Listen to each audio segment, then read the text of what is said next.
조갑제 TV 시청자 여러분 안녕하십니까? 2022년 3월 4일 밤 10시입니다.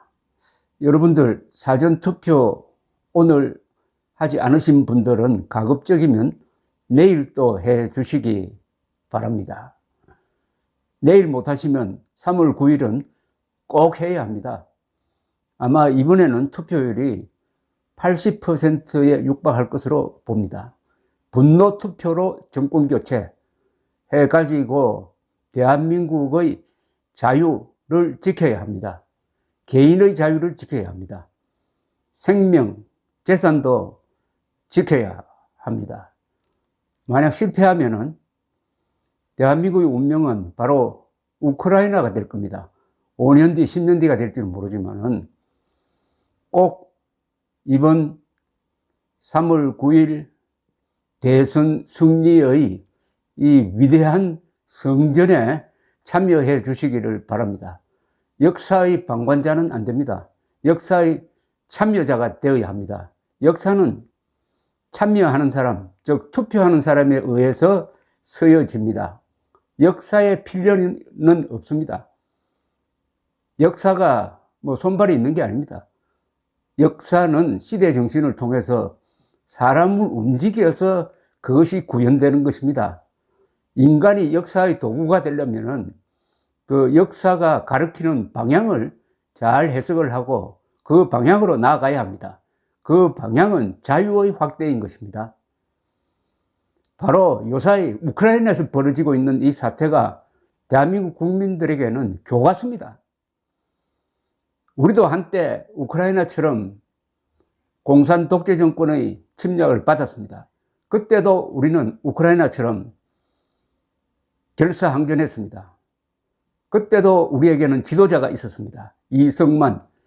그러니까 세계가 감동을 하고 미국이 감동을 해서 구원군을 보내주었습니다. 트루만 대통령, 미국 트루만 대통령의 위대한 파병 결단, 그리고 유엔군의 참전, 6만 명 이상의 외국 군대가 한국에서 죽었습니다. 그 부상자는 한 15만 명 됩니다. 자, 그런데 요사이 우크라이나 사태는 이게 21세기에 어떻게 이런 일이 벌어지고 있는지 마치 꿈을 꾸는 것 같고 영화를 보는 것 같습니다. 이게 초현실적입니다. 어떻게 우크라이나라는 큰 나라, 인구 4천만에 면적이 프랑스 정도 되는 남한의 한 5배쯤 되는 이런 나라를, 가만히 있는 민주주의 하는 나라를 푸틴이 이렇게 짓밟을 수가 있습니까? 히틀러보다 더 나쁜 자입니다, 저자는. 근데 히틀러는 1939년 아닙니까? 그게 벌써 한 80년 됐잖아요. 그런데 21세기, 2022년에 이런 일이 일어날 수가 있습니까? 근데 일어났습니다. 왜 일어났느냐? 독재자이기 때문에 일어났습니다. 핵을 가진 독재자이니까 이런 짓을 합니다. 핵을 가진 김정은이가 대한민국을 상대로 이런 짓을 못한다는 보장이 있습니까? 우리가 핵무기를 갖든지 한미동맹 단단하게 해야죠. 근데 그렇게 말하면은 북한을 자극해가지고 전쟁을 불러들인다고 주장할 친구가 바로 이재명이라는 자입니다. 그래도 이재명 지지율이 40%를 넘는다는 것은 가공할 사태 아니겠습니까? 이유는 간단합니다. 독재자니까 이런 짓을 합니다. 그런데 왜 하필 민주주의 국가를 이렇게 괴롭힙니까? 바로 독재자가 가장 싫어하는 게 민주주의 국가입니다. 시진핑이 가장 싫어하는 게 대만 민주주의, 김정은이가 증오하는 것이 대한민국 민주주의인 겁니다. 민주주의와 독재의 싸움입니다. 오늘 있었던 일을 한번 보십시오. 독재자가 무슨 짓을 하는지. 푸틴의 러시아군이 유럽에서 가장 큰 원자력 발전소가 6개가 있는 우크라이나 남쪽의 자포리지아라는 곳의 원자력 발전소 단지에 폭격을 가했습니다. 불이 났습니다. 다행히 방사능은 아직 유출되지 않았다고 합니다. 젤렌스키 우크라이나 대통령이 이거는 뉴클리어 테러라고 그랬습니다. 이것은 핵 테러다. 전쟁 범죄다. 아니, 이 지구상에서 알카에다도 그런 짓을 안 하는데 푸틴이 원자력 발전소를 향해서 포격을 했다? 더구나 우크라이나는 1980년대에 스라린 기억을 갖고 있습니다. 체르노빌 원자력 발전소에서 방사능 누출 사고가 났지 않습니까? 그게 바로 우크라이나에 있는데 이 푸틴이 원자력 발전소를 향해서 포격을 하도록 했다. 이거는 반드시 저자를 전범재판소에 세워야 합니다. 그리고 사실은 러시아 사람 손으로 푸틴을 단죄해야 맞죠. 러시아 사람들이 제대로 된 국민들이라면 핵테러, 그러니까 이거는 지금 푸틴의 러시아 군대는 테러 집단입니다. 또 민간인들을 향해서 계속 미사일 쏘고 포격하고 있습니다. 어린이들이 죽어나가고 있습니다. 민간인들이 죽어나가고 있습니다. 아파트가 무너지고 있습니다. 관공서가 공격을 당하고 있습니다. 이런 자가 러시아라는 세계에서 인구는 뭐 얼마 안 됩니다. 얼마 안 된다기보다는 일본 정도밖에 안 됩니다. 그럼 면적이 세계에서 제일 넓어요. 중국하고 미국을 합친 면적만큼 넓습니다. 이런 곳에 푸틴이라는 괴물을 만들어냈고, 푸틴의 정신 상태가 상당히 불안한 것 아니냐 하는 지금 의심을 하는 사람들이 많습니다. 행동하는 게 보통 사람과 달라요. 외국 정상과 만나는데 한 10여 미터 똥 떨어져 가지고 만나고, 부하들과도 그렇게 이상한 만남을 그냥 방영을 해도 그게 이상하게 생각하지 않는 모양이에요. 전혀 견제가 안 됩니다. 독재자는 견제가 없어요. 그러니까 하는 행동이 저 모양입니다. 정상회담 약속해놓고 30분, 1시간 늦기가 보통이고, 왜냐? 저자가 공산당 출신이니까 그렇습니다. 공산당은 무례합니다. 공산당원 치고, 뭐 주사파도 포함되죠. 종북 세력도 그 범주 안에 포함되는데, 공산당원 치고 예절 바른 사람 봤습니까?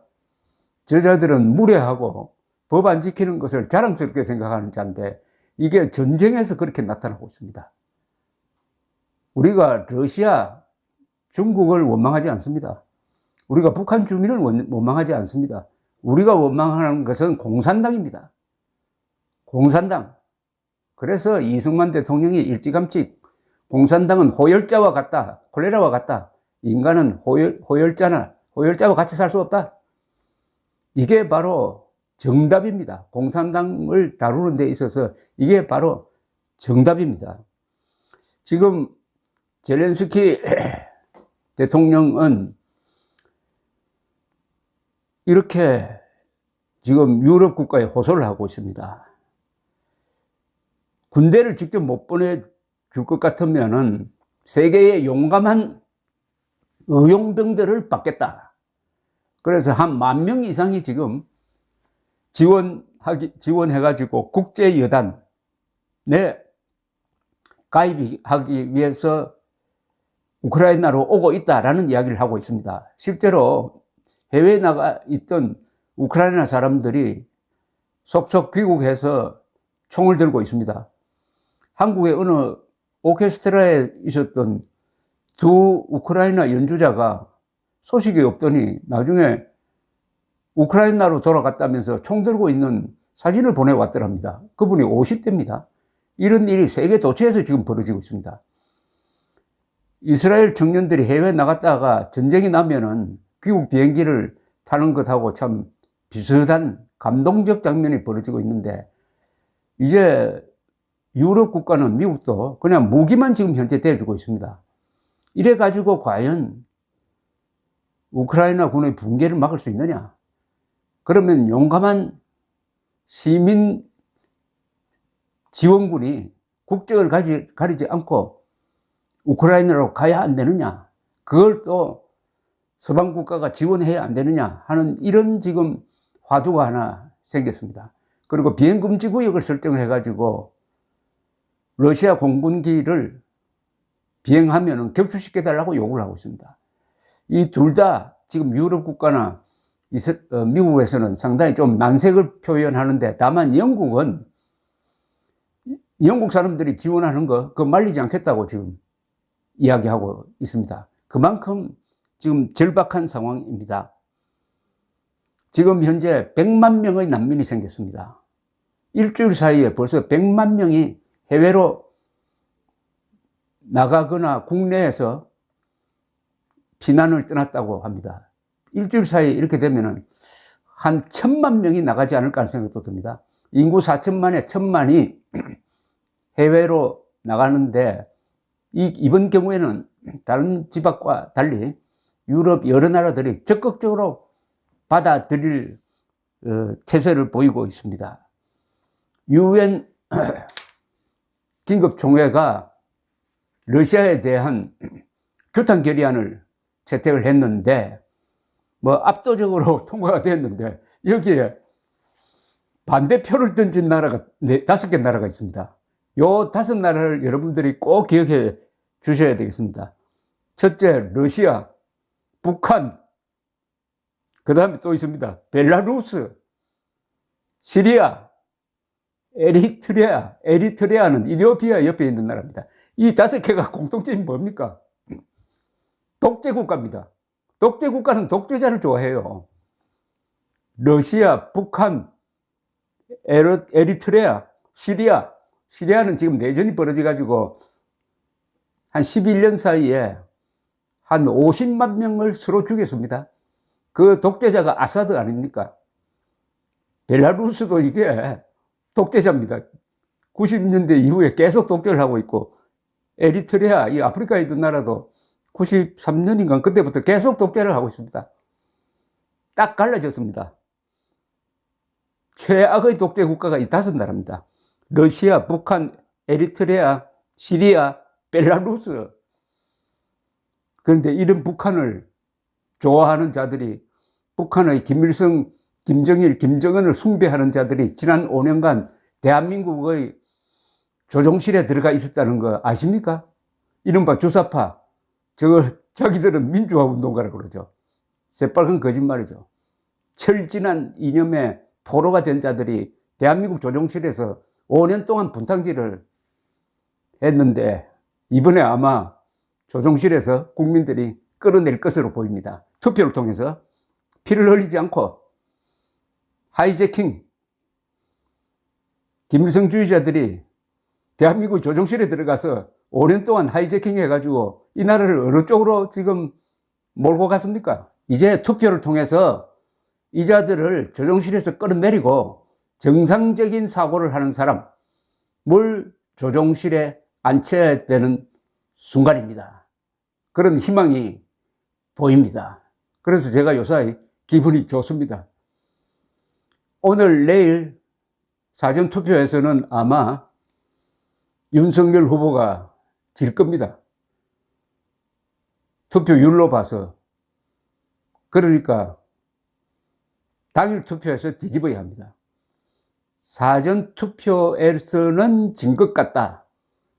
당일 투표에서 뒤집자. 이렇게 내일 저녁부터 외쳐야 되겠습니다.